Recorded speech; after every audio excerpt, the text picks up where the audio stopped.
बिस्मिल्लाहिर्रहमानिर्रहीम, अस्सलाम वालेकुम। टारगेट 7 के साथ मैं हूं एतजाज़ नकी और मेरे साथ मौजूद हैं सज्जाद तरीन साहब।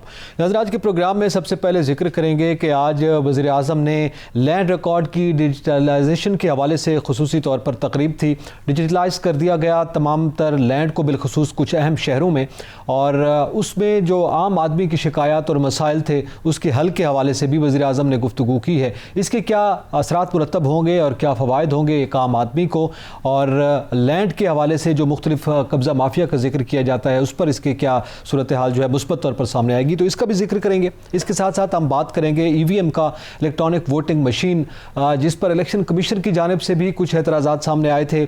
आज शिबली फराज साहब ने गुफ्तगू की और EVM के बारे में बताया कि उसकी क्या सूरत हाल है और कायमा कमेटी में जो मुख्तलिफ निकात रखे गए थे उसमें कितने निकात जो हैं वो EVM के साथ निस्बत रखते हैं, उससे रिलेटेड हैं या नहीं हैं। इसके साथ साथ हम बात करेंगे मरियम नवाज साहबा ने गुफ्तगू की है, मौजूदा सियासी सूरत हाल का भी जिक्र करेंगे, उनके केसेस की भी बात करेंगे, और इसके साथ साथ इस खित्ते के हवाले से एक अहम पेशरफ्त 6 ममालिक के दरमियान वर्चुअल इजलास हुआ। शाह महमूद कुरैशी साहब ने भी उस पर शिरकत की और गुफ्तगू की अफगानिस्तान की सूरत हाल पर।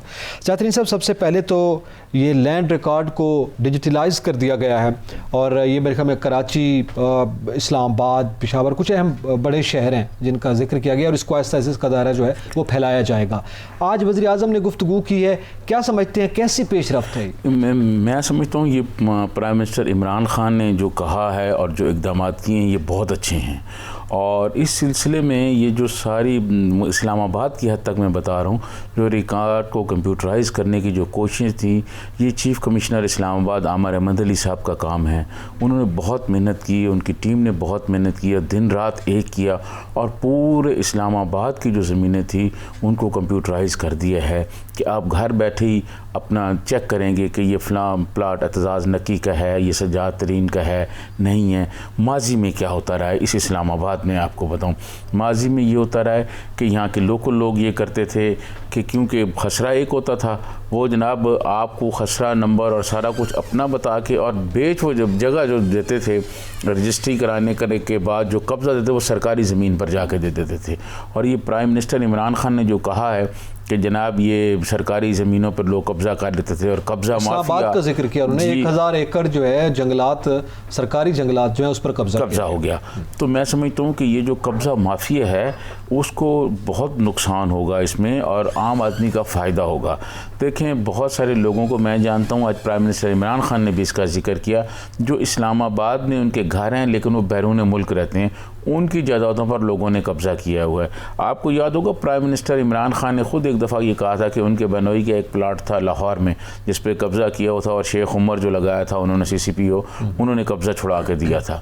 तो मैं ये समझता हूँ कि ये पाकिस्तान में जो एक मुख्तलिफ माफियाज़ का जो राज है उसमें कब्ज़ा माफिया भी एक मतलब बहुत बड़ा अहम माफिया, और वो माफिया जो है उसके ख़िलाफ़ एक्शन होना और लोगों को उनके प्लाट मिलना और ये प्लाटों पर कब्ज़े हो जाना, सरकारी ज़मीनों पर कब्ज़े हो जाना और फिर सरकारी ज़मीनें बेच के लोग इस इस्लामाबाद में करोड़पति नहीं अरबपति बन गए हैं। तो ये सारा जो कंप्यूटराइज निज़ाम है मैं समझता हूँ इससे बहुत फ़ायदा होगा, और ये मैं समझता हूँ इसमें चीफ़ कमिश्नर इस्लामाबाद आमिर अहमद अली की बहुत कोशिश है और उनकी टीम की बहुत कोशिश है इस्लामाबाद में इसको कंप्यूटराइज़ करने में। उन्होंने पिछले 2-3 महीने में बहुत दिन रात मेहनत की और ये कंप्यूटराइज़ हो गया है। इससे आम आदमी जो है उसका मसला जो है वो हल होगा। एक बात। दूसरी, प्राइम मिनिस्टर इमरान खान ने भी ये कहा है और ये बिल्कुल दुरुस्त है कि 50% से ज़ायद मुकदमात ज़मीनों के हैं कि ये मेरा खाली प्लाट पड़ा हुआ है, किसी ने आके दीवार कर ली है, साथ वाले ने कर लिया या कब्ज़ा कर लिया है, उस पर केस है और फिर अदालती निज़ाम तो आपको पता है इस मुल्क में जो फिर तवील है, फिर दरख्वास्तों पर दरख्वास्तें देते रहें और जनाब नस्ल चलता है, आदमी मर जाता है लेकिन फ़ैसले नहीं हो पाते। तो ये इस हवाले से मैं समझता हूँ इस हुकूमत का बहुत अच्छा काम है। और देखिए मैं हुकूमती पॉलिसी में बहुत तनकीद करता रहा हूँ, आपको पता है मैं प्राइम मिनिस्टर इमरान खान की पॉलिसी में भी तनकीद करता हूँ, लेकिन जो काम वो अच्छा करते हैं मैं उसकी तारीफ़ भी करता हूँ। ये जो है मैं समझता हूँ बहुत सारे मसले हल हो जाएंगे जब हर आदमी को घर बैठे हुए अपना वो कंप्यूटर पे क्लिक करेगा, उसको पता चल जाएगा कि ये प्लाट किसका है, ये प्लाट किसका है और ये किसके नाम है, वो सारी चीज़ रिकॉर्ड उसके सामने आ जाएगी। लेकिन इसके साथ अब करना ये है कि आपको पता है ना, जिस तरह हमारे मुल्क में जदीद चीज़ें आती हैं, उसके 2 नंबरी करने वाले भी उससे 2 चीज़ें वो भी जदीद हो जाते हैं, वो भी नए नए रास्ते तलाश कर लेते हैं। बल्कि जो आदमी ये डिजिटलाइज करके देंगे ना, वो 2 नंबरियाँ वही सिखाएंगे लोगों को कि 2 नंबरियाँ भी ऐसे होती हैं। अब बहुत सारी जगह पे कंप्यूटराइज हो गया है रिकॉर्ड। अब वहाँ आप चले जाएँ, जब तक आप 5,000 रुपये ना दें वो आपको फ़र्द नहीं देते। वो कहते हैं जी आज लिंक डाउन है, जी आज ये प्रॉब्लम हो गया, जी आज ये हो गया। आप खामोशी से 5,000 रुपये दे दें और जनाब उसके बाद ये रवात के पास मुझे जाने का इत्तफाक हुआ है। रवात के पास एक पटवारियों का दफ्तर है, तहसील का जिस तरह वो दफ्तर होता है, वहाँ पर आप चले जाएं, रूरल एरिया है जी, वहाँ आप चले जाएं, आप यकीन माने मुझे खुद वो जाने का इत्तफाक हुआ है। वहाँ बेशुमार लोग जो हैं वो बेचारे इस बात पे परेशान हैं, साथ साथ चक्कर लगा रहे हैं। वो कहते हैं जी 5,000 रुपये दे दें, बाहर टाउट फिरने हैं उनके, आप 5,000 दें तो आपको फ़र्द निकाल के कंप्यूटराइज दे देंगे, वरना कहेंगे कि जी नहीं है। तो ये जो लोगों को परेशान किया जाता है, जी आज लिंक डाउन है, जी आज सर्वर काम नहीं कर रहा, जी इसका भी प्राइम मिनिस्टर इमरान खान को हल निकालना चाहिए। पटवारी कल्चर के खात्मे की जब हम बात करते हैं तो दरमियान में अगर पटवारी या वो स्टाफ आता है किसी भी शक्ल में तो फिर करप्शन होती है। तो अगर डायरेक्ट एक्सेस हो जाए एक आम आदमी की अपने प्लाट तक, अपने रिकॉर्ड तक, और वो खुद प्रिंट ले सके और वो अप्रूव प्रिंट हो, जैसे कि मुख्तलिफ जगहों पे हम देखते हैं कि वो प्रिंट होता है और वो उस पर तस्दीक की जरूरत नहीं होती।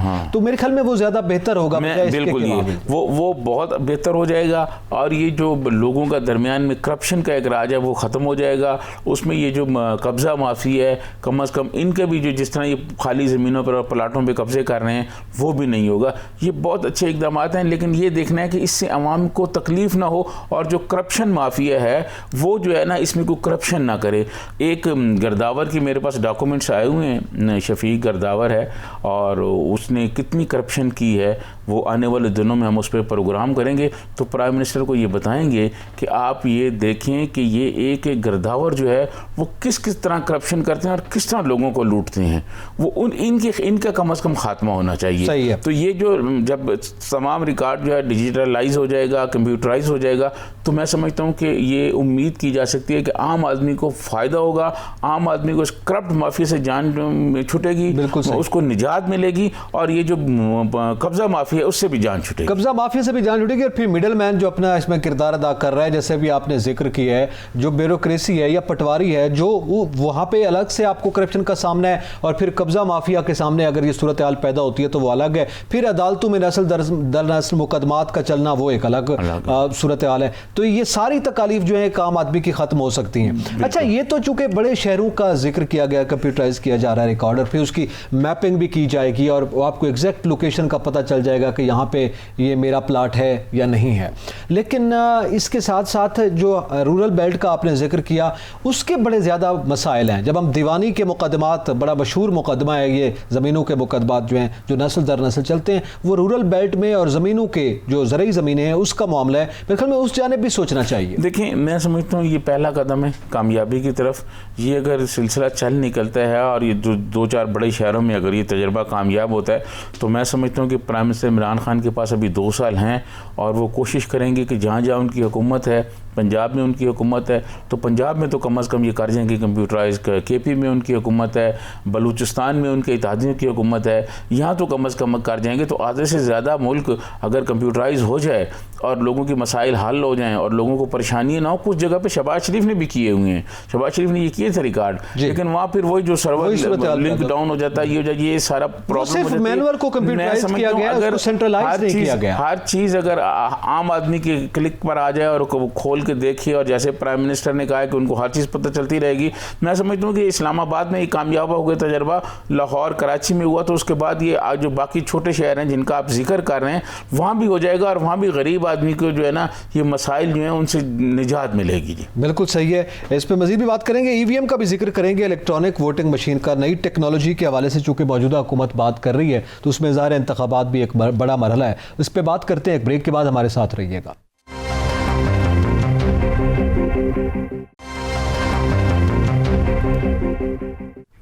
वेलकम बैक नाजरीन। अब हम ज़रा जिक्र करेंगे कि अफ़गानिस्तान की सूरत हाल का, जिस पे 6 ममालिक के दरमियान वर्चुअल इजलास हुआ है। शाह महमूद कुरैशी साहब ने उस पर बात की है। यात्री साहब, शाहिद महमूद कुरैशी साहब ने बताया है कि अफ़गानिस्तान से मुतालिक जितनी पहले पेशीन गोइयाँ थी वो गलत साबित हुई हैं और अब ज़ाहिर है दुनिया को अफ़गानिस्तान में नए चैलेंजेस का सामना है और हम सबको मिलकर उनका सामना करना है इन पेचीदगी में। देखिए, ये बात उन्होंने ठीक कही है, लोगों में खौफ था, ख़ुद अफ़गानी अवाम में खौफ था। आपने देखा होगा कि काबुल एयरपोर्ट पर लोग किस तरह खौफ से भागे हैं। वो ये समझ रहे थे कि 96 वाले तालिबान हैं, वो गर्दनें काटना, फुटबॉल खेलना सिरों से और उस तरह के जो तशद्दुद और वो थे। लेकिन तालिबान ने मतलब उस तरह का रवैया नहीं अपनाया। तालिबान जो हैं वो एक बदले हुए तालिबान आए हैं। कहीं इक्का दुक्का वाक़यात आए हैं, इतलात आई हैं मीडिया में कि कहीं उन्होंने ये किया, तो ये कुछ चीज़ें हुई हैं। लेकिन मैं ये समझता हूँ कि पुरअमन अफ़गानिस्तान जो है पाकिस्तान के बहुत मफाद में है। ठीक है, चलें इस पे बात करते हैं। हमारे साथ लाइन पर मौजूद हैं सेनेटर पलवश खान साहब, पाकिस्तान पीपल्स पार्टी से आपका ताल्लुक़ है। बहुत शुक्रिया मैडम वक्त देने का। मैडम, आज आपके इल्म में है कि वर्चुअल इजलास हुआ 6 ममालिक के दरमियान। इससे पहले हमारे वज़ीर ख़ारिजा खित्ते के अहम ममालिक का दौरा भी कर चुके हैं। इस वक्त अफ़गानिस्तान की सूरत हाल में पाकिस्तान का किरदार और खित्ते के ममालिक क्या एक पेज पर हैं? आप क्या समझती हैं? देखिए जी, मेरी सबसे पहली बात यह है कि आज तक इतना सब कुछ हो गया है, लेकिन ये जो कुछ भी कर रहे हैं ये अपने बंद कमरों में बैठ के कर रहे हैं और एज वी स्पीक पार्लियामेंट का कोई मुश्तरका इजलास बुलाना जरूरी नहीं समझा गया ताकि वो बातें ना हों जो ये सुनना नहीं चाहते।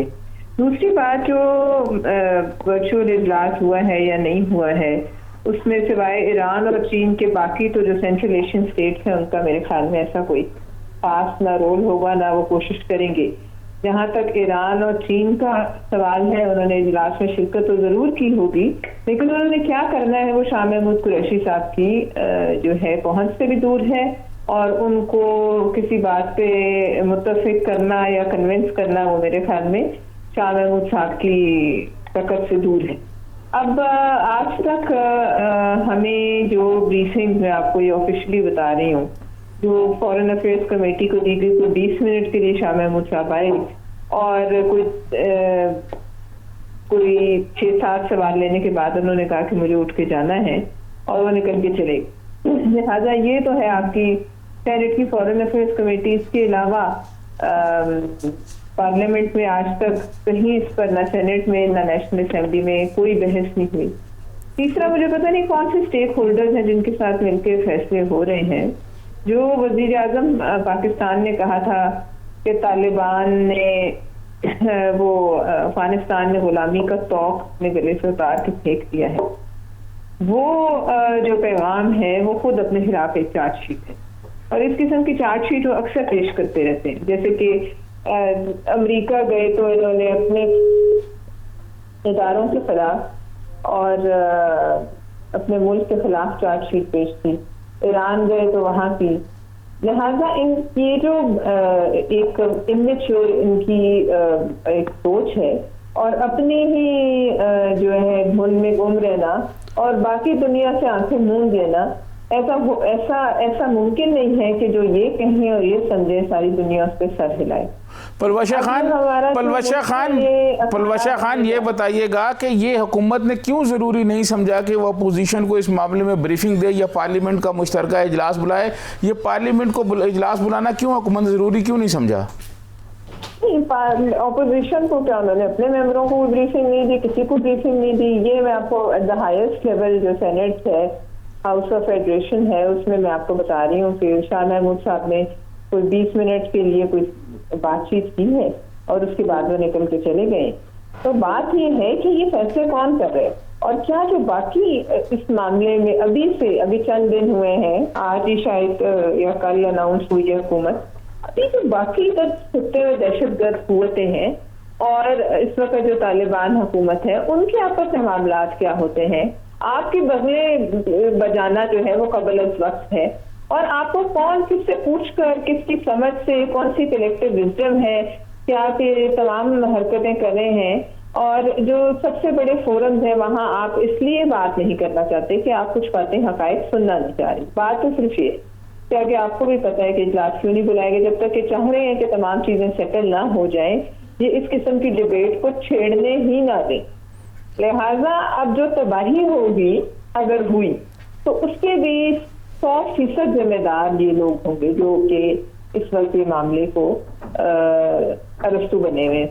सही। परवेश खान साहब, आप क्या समझती हैं, ये जिन चैलेंजेस का, नए चैलेंजेस का जिक्र कर रहे हैं आज शाह महमूद कुरैशी साहब ने कहा कि नए चैलेंजेस का सामना है हमें, तो उससे हमें निपटना होगा। वो नए चैलेंजेस का शाह महमूद साहब ने सामना करना है अकेले? मुझे ये समझा दें। यहाँ रोजाना के हिसाब से पिछले आप अगर आप पीछे जाएं तो 1-2 महीने उठा लें, अगर पिछले हफ्ते के रोज की आप देखिए जो खबरें हैं, तो रोजाना के हिसाब से आपकी सिक्योरिटी फोर्सेस जो है वो टारगेट हो रही, कहीं बलूचिस्तान में शहीद हो रहे हैं, कहीं वजीरिस्तान में, ये कहीं वहाँ लोअर दीर में अफगानिस्तान से अटैक्स हुए हैं।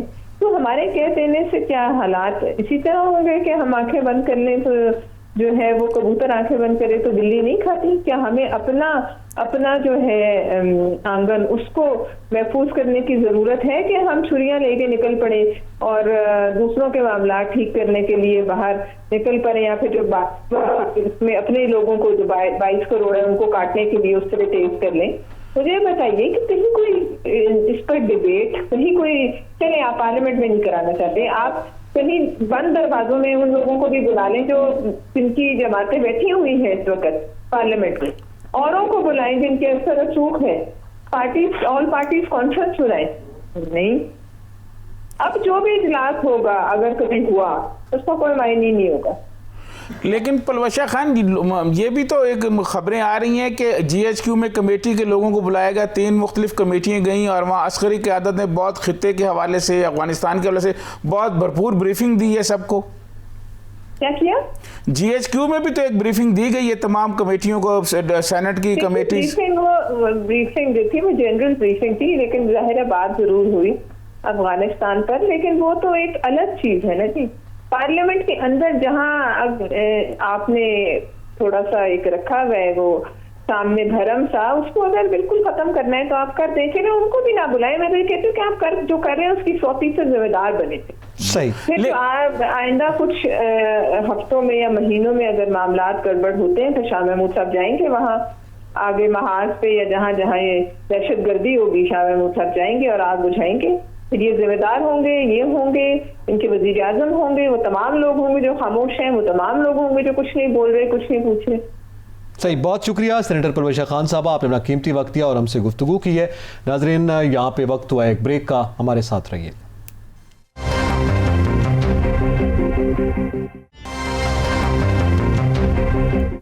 वेलकम बैक नाजरीन। जिक्र करेंगे EVM का, इलेक्ट्रॉनिक वोटिंग मशीन, जो इस वक्त अपोजिशन और हुकूमत के दरमियान एक बड़ा मुहिमा बना हुआ है, लेकिन इसमें जो अहम फरीक है वो इलेक्शन कमीशन है। उसकी जानिब से भी ये बात सामने आ गई है कि इसमें कुछ नकाइस हो सकते हैं और उन्होंने कुछ तहफ़्फ़ुज़ात का इजहार कर दिया। तो इस पर बात करते हैं। आज शिबली फराज साहब को बड़ी लंबी चौड़ी इस पर प्रेस कॉन्फ्रेंस भी करना पड़ी है। जातरी साहब, वो कहते हैं, इलेक्शन कमीशन कहता है किसी ने एल्फी डाल दी, सब बेड़ा गर्क हो जाएगा। क्या आप EVM की बात? मैं आपको अर्ज़ करूँ कि इस मशीन का जो मसला है कि ये काम करेगी या नहीं करेगी, इससे पहले हुकूमत और अपोजिशन के दरमियान जो एक एतमाद होना चाहिए वो नहीं है। उसकी बुनियादी वजह ये है कि जब यहाँ इलेक्शन हुए, गुज़िश्ता आम इलेक्शन की बात कर रहा हूँ, तो अचानक ये पता चला कि RTS सिस्टम बैठ गया है, और फिर वो ऐसा बैठा कि कई लोगों के वो जोड़ों में बैठ गया और वो पार्लियामान से बाहर हो गए। ठीक है जी, और ये तो रिकॉर्ड पर चीज़ें, अब बहुत सारी चीज़ें आई हुई हैं सामने। अपोजिशन को ये यकीन नहीं है, जैसे आपने एल्फी की बात की।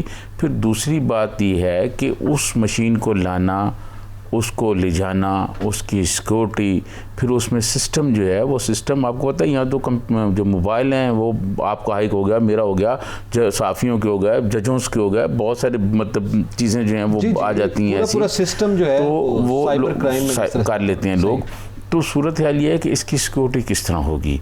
हुकूमत की जो नाकामी है, मैं समझता हूँ ये है कि हुकूमत इस मशीन के बारे में, मशीन की खूबियाँ जो बता रही है, वो अपोजिशन को उन पर एतबार नहीं है।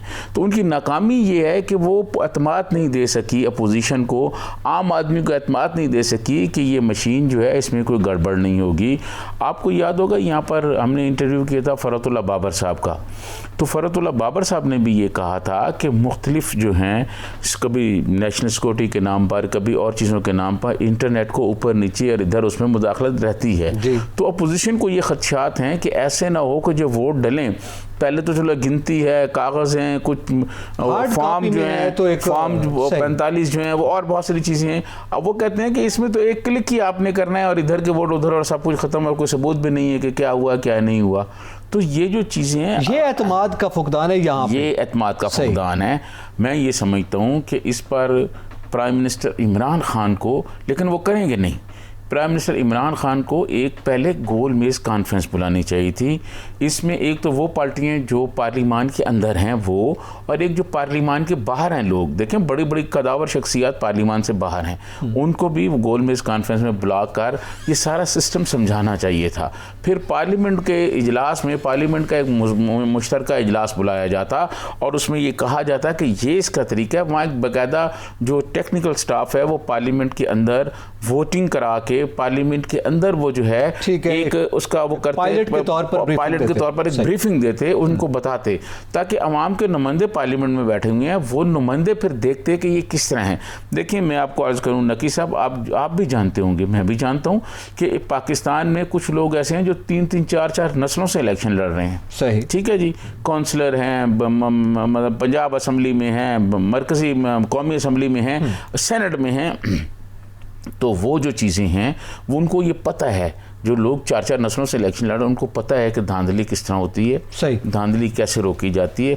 देखें ये कह देना, हमारे मिनिस्टर्स हैं आते हैं प्रेस कॉन्फ्रेंस करते हैं और कहते हैं जी मरियम नवाज साहबा, और साथ वो कहते हैं जी दूसरा जो है बिलावल जो है वो तो चाहते हैं कि धांधली के इलेक्शन हो, और धांधली के इलेक्शंस पर वो सारी ये बातें कर रहे हैं और वो चाहते हैं धांधली जो करता है उसे पता है रोकी कैसे जा सकती है। मैं ये अर्ज़ करूँ, ये कह रहे हैं नहीं, मैं ये अर्ज़ करूँ कि वो धांधली अगर चाहते हैं, आप तो नहीं चाहते ना, आप तो चाहते हैं कि शफाफ इलेक्शन हो। अगर ये इलेक्शन शफाफ होने हैं और ये इलेक्शन अगर शफाफ तरीके से आप कराना चाहते हैं, और होने भी चाहिए। देखिए पाकिस्तान में बदकिस्मती है कि 1-2 इलेक्शन के अलावा सारे इलेक्शन जो हैं उन पर इल्ज़ामात हैं कि ये चोरी है, धांधली हुए, झुरलू चला, बहुत सारी चीज़ें हैं। तो ये आप करना चाहते हैं, आप बिल्कुल करें, आप आएँ, लेकिन उसके लिए आप एक एतमाद फराम करें। आप अपोजिशन पार्टियों को बताएं कि जनाब ये इस तरह ऑपरेट होगी, इस तरह आप चेक कर सकते हैं। दुनिया जदीद हालात की तरफ जाती है, लेकिन मैं ये समझता हूँ पिछले दिनों जो पार्लिमानी कमेटी जो थी, जिसके सेनेट की स्टैंडिंग कमेटी जिसके सरबराह ताज हैदर साहब हैं, वहाँ लोगों ने ये बताया कि तुर्की और बहुत सारे जो यूरोपियन ममालिक हैं वो इसको तर्क कर रहे हैं इस मशीन को, कि इस मशीनी अमल में ना प्रॉब्लम है। फिर आपको याद होगा कि हमने कंवर दिलशाद साहब का एक इंटरव्यू किया था, उन्होंने भी यही जिक्र किया था, उन्होंने कहा था कि हम इंडिया में मैं गया था, प्रेसिडेंट आसिफ अली जरदारी ने जब, तो उस वक्त भी उन्होंने कहा था, प्रेसिडेंट आसिफ अली जरदारी ने कि जाके देख के आओ। मैं देख के आया तो मैंने इनको बताया कि ये सेफ नहीं है। तो ये जो एतराज़ात हैं, ये जो तहफ़्फ़ुज़ात हैं, इसको ख़त्म करना हुकूमत की जिम्मेदारी है। सज्जाद तरीन साहब, बात ये है कि ये एतराज़ात चले, अपोजिशन तो शायद आप कहें जी वो हमारे हर अमल पे ही तनकीद करती है, हम अच्छा भी कर रहे हों, और फिर वो उन पे भी इल्ज़ाम लगाया जा रहा है। फवाद चौधरी साहब ने गुज़र रोज़ भी कहा चूँकि वो धांधली करना चाहते हैं इसलिए वो इस अमल को रोकना, चले उन पे तो हो गया। इलेक्शन कमीशन जो मुताल्लिका इदारा है जिसने इसको रन करना है, जिसने इसको ऑपरेट करना है, जिसके तहत ये सब कुछ होना है, उसकी जानिब से एतराज़ आना, मेरे ख्याल में उस पर तो जवाब देना चाहिए ना, उसे उन एतराज़ात को ख़त्म करना चाहिए जो कि ना खुद उसने इलेक्शन लड़ना है ना उसका धांधली का इरादा है, वो तो इलेक्शन करवा। मैं आपको अर्ज़ करूँ उनके बारे में, हमारे जो मिनिस्टर्स हैं वो कैसी कैसी बातें करते रहे हैं इलेक्शन कमीशन के बारे में। इससे पहले बात ये है कि हुकूमत इतना ज़ोर दे रही है, क्या वजह है? ये अगर देखें हुकूमत बहुत पॉपुलर है और प्राइम मिनिस्टर इमरान खान की पॉलिसियाँ बहुत अच्छी हैं, लोग बहुत खुश हैं, तो आप जो राय तरीका है आप उसके तहत आ जाएं, कामयाब हो जाएंगे। तो लोगों को पता है ना कि जी पॉलिसियाँ इतनी अच्छी हैं, प्राइम मिनिस्टर फिर आ गए, जीत गए। नवाज शरीफ भी तो 3 दफ़ा प्राइम मिनिस्टर बने हैं ना, सही है। तो आपको मैं अर्ज करूँ इस पे आ रही है ब्रीफिंग आनी चाहिए, अपोजिशन को एतमाद देना चाहिए, इस पर सेमिनार होनी चाहिए, NGOs को शामिल करना चाहिए, और फिर ये देखना चाहिए हमारे जो दही एरिए हैं, जो देहाती एरिए हैं, जो लोग ये ऑपरेट नहीं कर सकते, उनके लिए कैसा होगा? क्या उनका वोट चोरी तो नहीं हो जाएगा कि मैं किसी का वोट डलवा रहा हूं, उसको पता नहीं है, तो मैं जिसको वो देना चाहता हूं उसके बजाय मैं उसको कहूं जी इधर लगा दो, उसके क्या होगी? ये सारा प्रोसेस चेक करना होगा, फिर होगा। ऐसा नहीं हो सकता कि हुकूमत का मशीन तो फिर मशीन से होगा, इससे फिर नताइज अच्छे नहीं निकलेंगे। यकीनी तौर पर अगर वो बटन में एल्फी वाला मामला है तो फिर वो टच वाला आ सकता है। बहरहाल बहुत से ऐसे मामला हैं, ये तो देखा जाएगा, ब्रीफिंग में बताया जाएगा। जाएगा। थोड़ा सा जाते जाते सजाद तरीन साहब ज़रा मुल्क की सियासी सूरत हाल का जिक्र करें। मरियम नवाज साहब आज मंजर आम पर आई हैं, तो उनसे एक सवाल किया गया कि वज़ीर आज़म का मुस्लिम लीग नून का कैंडिडेट कौन होगा। सहाफ़ी ने सवाल किया तो मरियम नवाज साहब ने यह जवाब दिया कि जनाब ये सवाल आप जो भी होगा, अगर शहबाज शरीफ साहब भी नॉमिनेट होते हैं तो हम उनको सपोर्ट करेंगे, पहली बात, लेकिन ये सवाल आप मुस्लिम लीग नून से क्यों कर रहे हैं? तो मेरा यही सवाल है आपसे कि जाहिर है वो उन्होंने सहाफ़ियों से सवाल किया कि आप हमसे ये सवाल क्यों कर रहे हैं? सोनिया गांधी लंदन में गई एक दफ़ा, तो वो भी इलेक्शन में जा रहे थे, तो एक लंदन में एक अखबार नवीस से सोनिया गांधी ने से ये पूछा कि अगर कांग्रेस जीती तो प्राइम मिनिस्टर के कैंडिडेट कौन होंगे, तो डॉक्टर मनमोहन साथ खड़े हुए थे, उन्होंने कहा डॉक्टर मनमोहन होंगे। ठीक है ना, आपने जवाब भी दे दिया, बात ही खत्म हो गई। मैं ये समझता हूँ कि उनको भी कहना चाहिए था कि ये प्राइम मिनिस्टर के कैंडिडेट होंगे, इसमें क्या उन्होंने क्लियर नहीं किया अभी इस बात पर। इसी के साथ ही एतजाज़ नकी और सजाद तरीन को इजाज़त दीजिए। अल्लाह हाफिज़।